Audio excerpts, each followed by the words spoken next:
What's up, YouTube? Dirty Diesel here. Doing a quick video on this limited slip differential. Got it all put back together. Truck's apart, axles are out. And I wanted to show you guys something. Basically, all you have to do is put it back together the way that you took it apart. But the main thing I wanted to show you is that on one side, there's an extra washer, and it goes to the outside of the splines. If you put it to the inside of the splines, one of these splined washers would be outside of the splines and not catching on the side axle gear, the pinion axle gear on the inside. So, or the side gear, yeah.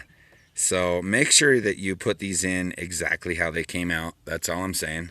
Another thing is brake parts cleaner and stuff don't got nothing on differential fluid. And you're going to have to wipe it out real good and wash it. Then the other thing is I took some gear fluid, put it in a little cap so I could wipe it on each disc while I'm assembling it, so so it wouldn't be a dry start when you first drive it.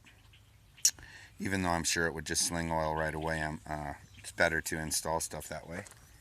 The way I got this apart, it was pretty tough when I got it out of the truck.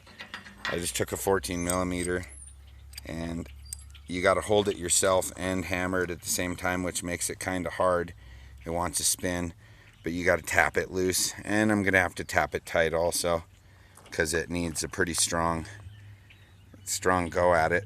So I haven't tightened that yet, but I'll show you what goes on over here.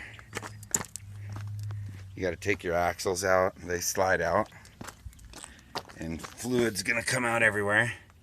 And you take your diff guard off, and I jacked it up just so I could get the bucket underneath there. I thought I had just done this differential fluid about, let's see, maybe 6 months ago. I don't know. I thought I was going to be able to reuse it because it's like 200,000 mile fluid.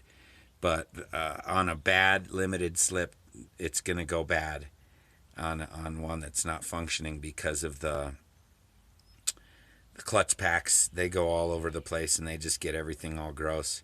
So basically, you're going to need new fluid no matter what, and it's expensive. It's 75 W140 or something. So, all right, guys.